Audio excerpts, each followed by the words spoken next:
When truth is buried beneath lies, only courage can dig it free. The innocent may suffer, but justice sleeps with one eye open, waiting for its moment to rise.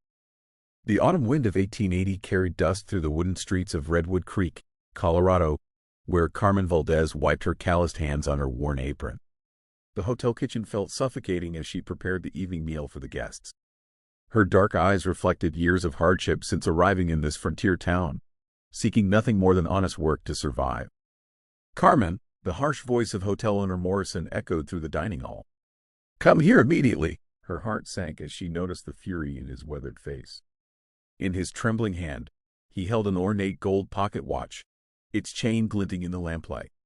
"This was found hidden in your quarters," Morrison declared, his voice carrying across the crowded dining room where curious guests had gathered.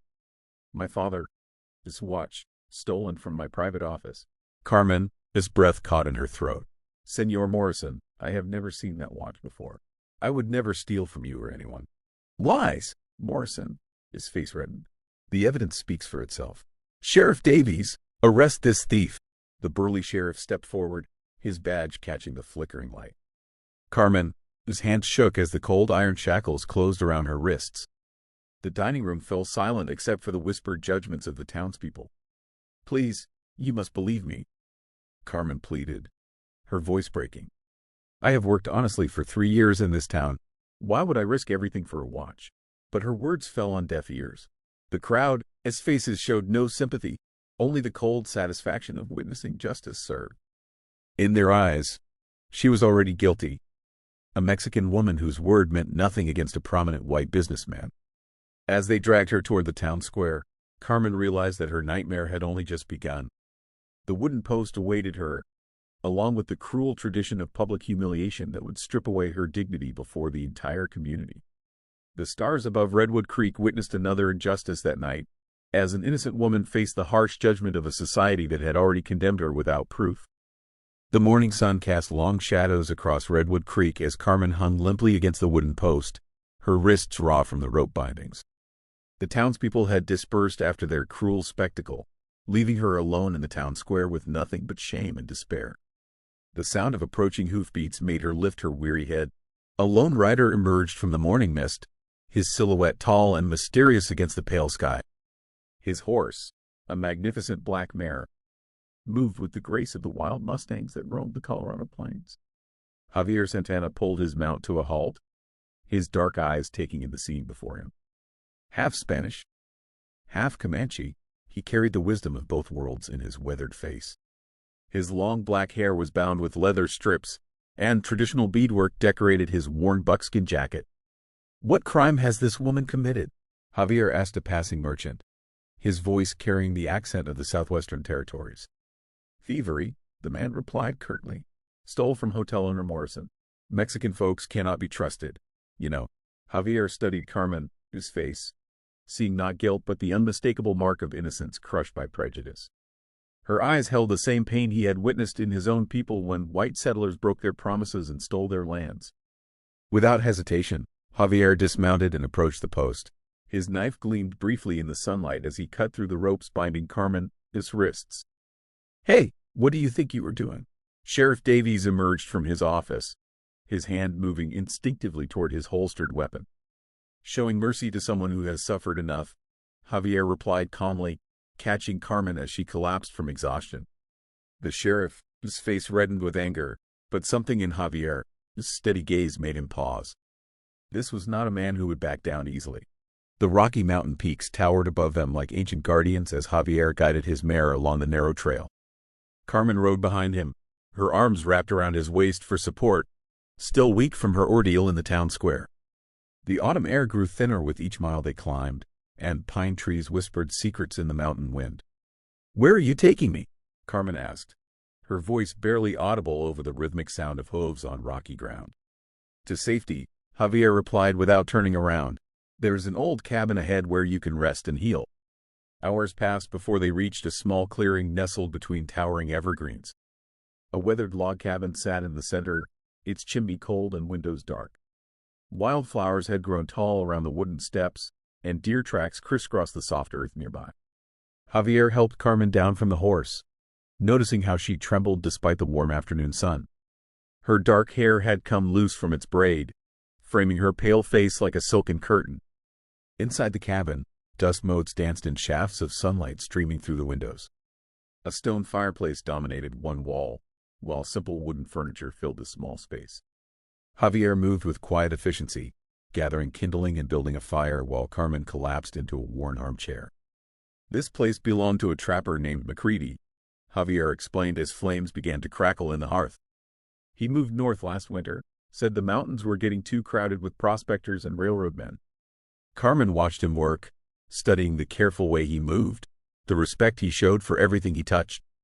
His hands were strong but gentle, scarred from years of outdoor life but never clumsy. "Why did you help me?" she asked finally. "You do not even know my name." Javier paused in his work, his dark eyes meeting hers across the flickering firelight. "I know injustice when I see it, and I know what it feels like to be judged by the color of your skin rather than the content of your character." The simple truth of his words brought tears to Carmen's eyes, the first tears she had allowed herself since this nightmare began.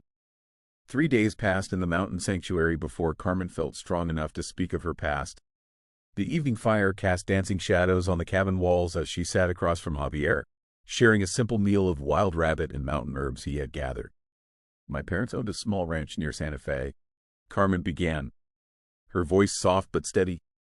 "Papa raised the finest horses in New Mexico territory, and Mama grew vegetables that could feed half the county. They taught me that honest work and a kind heart were the only treasures worth having." Javier listened without interrupting, understanding that some stories needed to flow like mountain streams, naturally and without obstruction. "The bandits came on a Tuesday morning in spring," she continued, staring into the flames. "Papa tried to negotiate, offered them money, horses, anything they wanted. But they were not interested in negotiation. They wanted everything, including our lives." Her hands trembled slightly as she reached for her cup of herbal tea. "I was in the root cellar gathering potatoes for lunch when I heard the gunshots. By the time I climbed out, the house was burning and my parents were gone. I was 16 years old and completely alone in the world. The silence stretched between them like a bridge neither wanted to cross." Finally, Javier set down his cup and looked directly at Carmen. "I understand loss," he said quietly. "My younger brother, Miguel, was killed 3 years ago by traders who promised our tribe fair exchange for hunting rights. They gave us diseased blankets and watered-down whiskey instead of the medicine and food they promised. Miguel was the first to fall sick." His jaw tightened with old anger. "The white authorities said it was just business, that promises made to Indians were not legally binding. They called it unfortunate but unavoidable. I called it murder." Carmen reached across the small table and placed her hand over his. Both had learned that the world could be cruel beyond imagination, but somehow, sharing their pain made it easier to bear. "We are both orphans of injustice," she whispered. The mountain blizzard arrived without warning on their 7th night together, howling through the pine trees like the voices of ancient spirits. Snow piled against the cabin windows while the wind rattled the wooden shutters with relentless fury.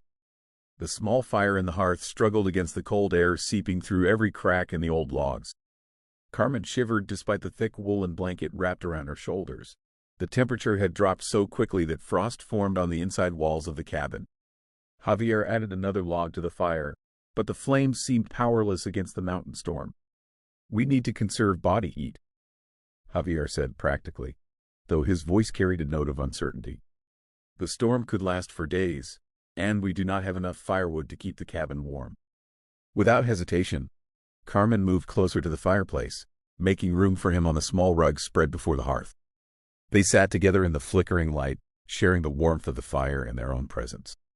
"Tell me about your brother," Carmen said softly, wanting to keep the conversation flowing to distract from their dangerous situation. "What was Miguel like?" Javier, his face softened with memory. "He was everything I am not. Quick to laugh, trusting of strangers, always seeing the good in people. He could tame wild horses with just his voice and patience. The children in our village followed him everywhere because he told the most wonderful stories." As he spoke, Carmen found herself studying his profile in the firelight. His features were strong but kind, carved by years of hardship but not hardened by bitterness. When he looked at her, she saw depths of understanding that few people possessed. "Miguel would have liked you," Javier continued. He always said that the strongest people are those who suffer greatly but still choose kindness over revenge. The wind continued to rage outside, but inside the small cabin, something warmer than fire began to grow between them. Carmen reached for Javier's hand, finding comfort in its strength and warmth. "I am grateful the storm brought us closer," she whispered, surprising herself with her boldness. Javier squeezed her hand gently, his eyes reflecting the dancing flames and something deeper, a recognition that they had found in each other what they had both lost to the cruelties of the world. The morning after the blizzard brought crystalline silence to the mountain clearing. Javier woke before dawn, his instincts sharpened by years of survival in hostile territory. Something felt wrong in the pristine stillness that surrounded their sanctuary. Carmen stirred beside the dying embers of the fire, her dark hair spread across the makeshift pillow they had shared through the cold night. The sight of her peaceful face made his heart clench with protective tenderness, but urgent concern pushed sentiment aside. Moving quietly to avoid waking her, Javier stepped outside into the knee-deep snow. His trained eyes immediately spotted what had triggered his unease. Fresh horse tracks circling the cabin at a distance, partially filled with new snow but still clearly visible. 3 riders, possibly 4, had been watching them during the night. The tracks showed they had maintained their distance, studying the cabin and planning their approach. Bounty hunters from Redwood Creek had found their trail. Javier returned to the cabin with silent urgency. Carmen was awake, sitting up and rubbing sleep from her eyes. "We are no longer safe here," he said without preamble. "Men from town have tracked us." They circled the cabin during the storm, waiting for better conditions to make their move. Fear flickered across Carmen's face, but she did not panic. The hardships of recent days had strengthened her resolve. "What do we do?" Javier moved to a wooden chest in the corner, retrieving a well-worn Colt revolver and a leather holster. "First, you learn to protect yourself. I can teach you to shoot, but more importantly, I will teach you to think like a hunted animal." He handed her the weapon, noting how her hands trembled slightly as she felt its weight. "This belonged to MacCready. He left it behind with some ammunition. The trigger is stiff, so you must squeeze firmly and steadily." Over the next hour, Javier taught Carmen to hold the gun properly, to sight along the barrel, and to understand that shooting was a last resort. More valuable were the lessons about reading the forest, how broken branches revealed passage, how disturbed snow told stories, how bird calls could warn of approaching danger. "Remember," he said as they prepared to abandon their mountain refuge, "survival is not about being the fastest or strongest. It is about being smarter than those who hunt you." The bounty hunters struck at midday when the sun cast the shortest shadows through the pine trees. Carmen and Javier had barely finished packing their meager supplies when 3 armed men emerged from the forest surrounding the cabin. Well, drawled the leader, a grizzled man with tobacco-stained teeth and a badge that read, "Deputy Marshal." His companions flanked him on either side, their hands resting on their holstered weapons. "Javier Santana and the Mexican thief. You two have caused us considerable trouble." Javier stepped protectively in front of Carmen, his hand hovering near his knife. "Carmen Valdez is no thief, and you have no jurisdiction in these mountains, Deputy." "Jurisdiction follows justice wherever it leads," the deputy replied with a cold smile. "Hotel owner Morrison has posted a substantial reward for her return, dead or alive, as they say." Carmen felt her heart pounding, but remembered Javier's teachings about staying calm under pressure. She noticed that one of the men had positioned himself poorly, with his back to a large boulder that would limit his movement. "You want to take an innocent woman back to face a mob," Javier said, his voice steady despite the odds against them. "That is not justice. That is cowardice disguised as law." The deputy's face darkened with anger. "Enough talk. Surrender now or we will take you both by force." The confrontation erupted suddenly when the deputy reached for his weapon. Javier moved with the fluid grace of his Comanche heritage, rolling behind a fallen log as the first shots rang out. But instead of the explosive sound of gunfire, there was only the hollow click of misfiring mechanisms. The mountain air was too thin and cold, and moisture from the recent storm had affected the gunpowder. Carmen seized the moment of confusion, remembering Javier's lessons about using environmental advantages. She grabbed a heavy branch and struck the nearest bounty hunter's wrist, causing him to drop his useless weapon. Javier emerged from cover, tackling the deputy before he could clear his jammed revolver. Within minutes, the 3 men were disarmed and tied securely with their own ropes. You cannot leave us here to freeze, the deputy protested as Carmen and Javier prepared to depart with the bounty hunters. Horses. We are leaving you alive, Javier replied. That is more mercy than you intended to show us. 2 days of hard riding through treacherous mountain passes brought them to a hidden canyon where red stone walls rose like cathedral spires toward the endless Colorado sky. Ancient petroglyphs covered the rock faces, telling stories of hunts and ceremonies from generations long past. This was sacred ground, untouched by the greed and violence of the modern world. Javier dismounted near a natural spring that bubbled from the canyon floor, its water clear and cold as mountain snow. Carmen followed, sensing the profound stillness that enveloped this place like a protective embrace. My people call this canyon of whispered souls, Javier said softly, his voice carrying reverence for the ancient spirits that dwelled here. For 1,000 years, we brought our dead here to rest among the eternal stones. He led Carmen along a narrow path carved into the canyon wall, past weathered burial platforms that had been built into natural alcoves. Each resting place was marked with symbols and offerings, eagle feathers, polished stones, small bundles of sage that still carried their sacred scent. Near the highest platform, Javier stopped before a simple grave marked with a wooden cross and a circle of white stones. Fresh wildflowers had been placed there recently, their bright colors vivid against the red rock. Miguel, Javier whispered, kneeling beside the grave. My brother, my friend, my responsibility that I failed to fulfill. Carmen knelt beside him, understanding without words that she was witnessing something deeply personal and sacred.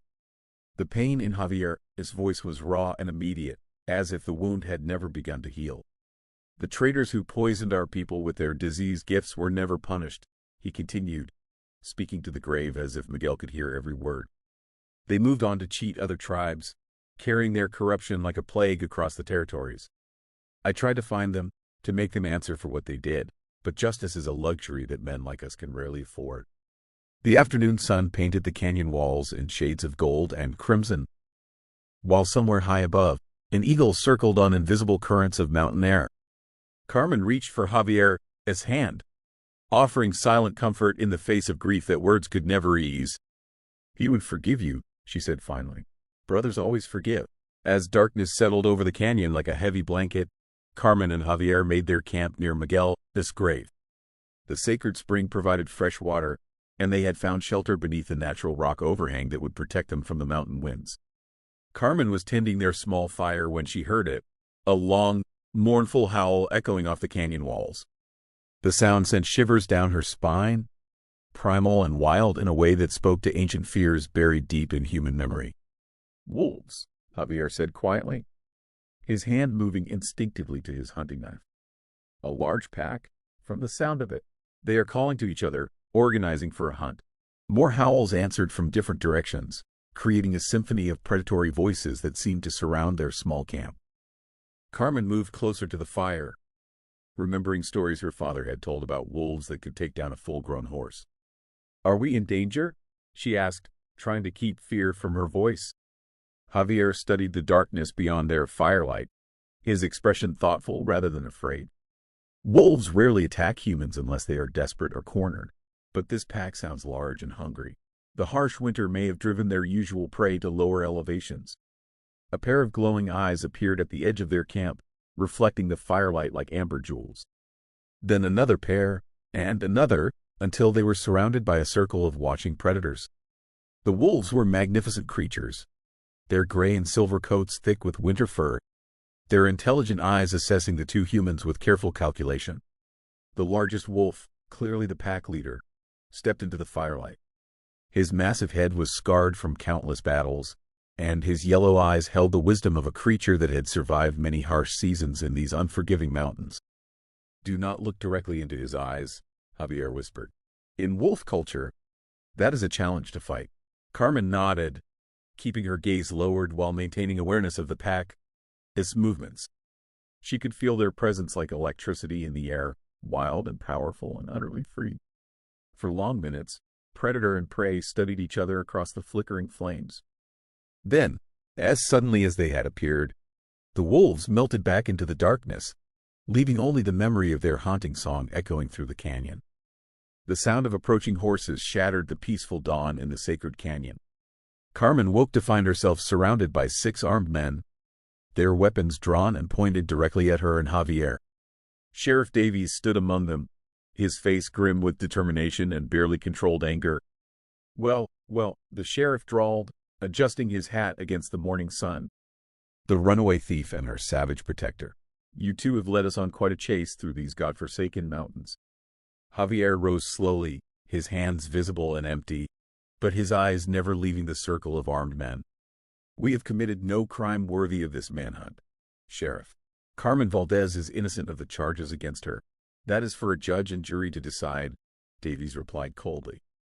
Hotel owner Morrison has been very patient, but his patience has limits. The people of Redwood Creek demand justice for the theft of his father, his precious watch. Carmen felt her heart sink as she recognized several faces among the posse. Men who had watched her public humiliation with satisfaction. Men who had already decided her guilt before any evidence was presented. The deputy marshal she recognized from their previous encounter looked particularly eager for revenge. You will both come with us peacefully, Sheriff Davies continued, or we will drag you back in chains. The choice is yours, but either way, you are returning to face the law. Despite their hopeless situation, Carmen found courage she did not know she possessed. Standing beside Javier, she faced the armed men with dignity intact. I will return with you willingly, she said, her voice steady and clear. But I want everyone in Redwood Creek to hear the truth about what really happened to that watch. I want a fair trial, not another public spectacle designed to satisfy prejudice. The sheriff nodded curtly. You will get your trial, girl. Whether it will be fair depends on how convincing your story sounds to 12 honest citizens.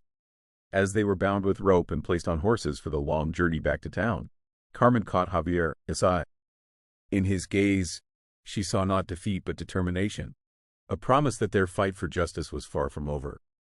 The Sacred Canyon watched in silence as the posse rode away, carrying 2 innocent souls back toward an uncertain fate in the hands of those who had already condemned them. The courthouse in Redwood Creek had never seen such a crowd. Every seat was filled with townspeople eager to witness what they believed would be swift justice against the Mexican thief and her Indian accomplice. The wooden building creaked under the weight of so many bodies pressed together in the stifling autumn heat. Judge Harrison, a stern man with silver whiskers and rimless spectacles, called the court to order with 3 sharp strikes of his gavel.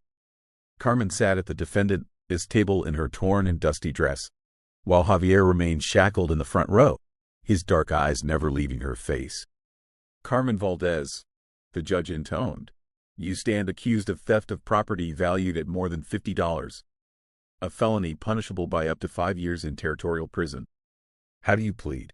Carmen rose slowly, her spine straight despite the weight of hostile stares pressing down upon her from every corner of the room. When she spoke, her voice carried clearly to the back benches. I plead not guilty, Your Honor. But before this court passes judgment, I ask permission to speak the truth about honor and justice in this town. Murmurs rippled through the crowd like wind through wheat fields. Judge Harrison raised his eyebrows but nodded for her to continue. You all knew me for 3 years, Carmen began, her gaze sweeping across the familiar faces that had once greeted her with polite nods. 3 years I cooked your meals, cleaned your rooms, never took so much as an extra biscuit without permission. 3 years of honest work, honest wages, honest living. Her voice grew stronger as she continued. Then one gold watch disappears, and suddenly I am not Carmen who makes the finest apple pie in Colorado. I am not Carmen who nursed your children through fever or Carmen who gave her own coat to old Mrs. Patterson last winter. I am just a Mexican thief whose word means nothing.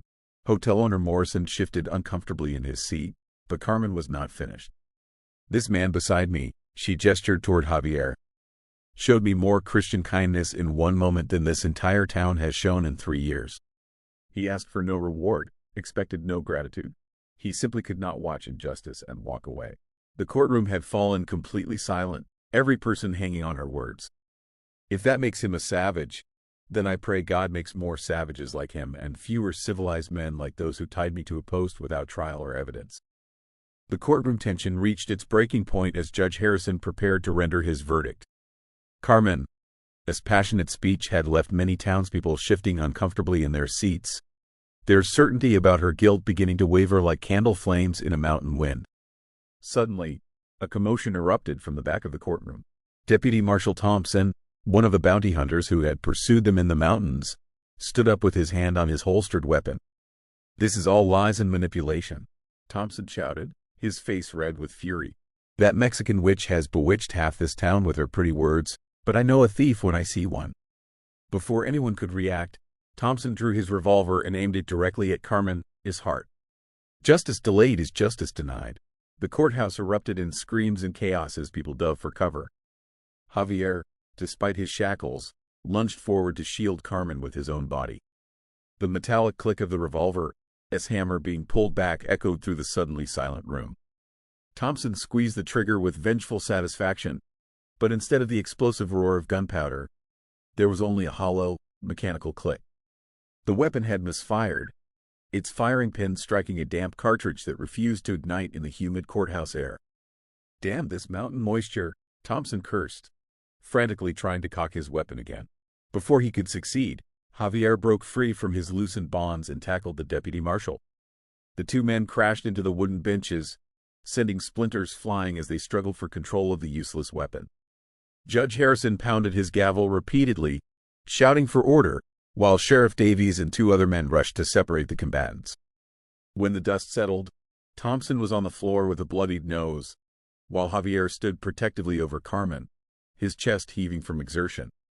"That man just tried to murder a defendant in my courtroom," Judge Harrison thundered, his face pale with shock.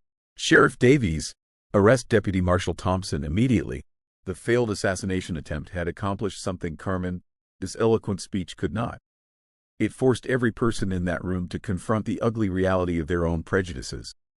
The sight of a man willing to commit cold-blooded murder rather than risk hearing the truth shook them to their very foundations. In the stunned silence that followed, even the most hardened skeptics began to question everything they thought they knew about justice and guilt. The courthouse remained in stunned silence as Sheriff Davies dragged the disgraced Deputy Marshal Thompson away in shackles.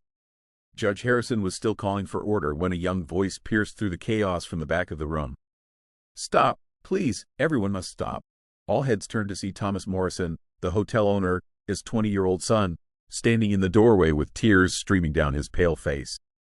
His hands shook as he clutched something against his chest, the very gold pocket watch that had started this entire nightmare. "Thomas?" Hotel owner Morrison rose from his seat, confusion and growing dread evident in his weathered features. "What are you doing here? You should be managing the afternoon shift at the hotel." "I cannot do this anymore, Father," Thomas said, his voice breaking with emotion. "I cannot let an innocent woman suffer for my weakness and stupidity." The young man walked slowly down the center aisle of the courthouse, every eye following his agonizing journey toward the front of the room. When he reached the judge's bench, he placed the gold watch on the wooden surface with trembling hands. "I stole grandfather's watch," Thomas confessed, his words falling like stones into still water. "I lost everything in a poker game at the Silver Dollar Saloon 3 weeks ago.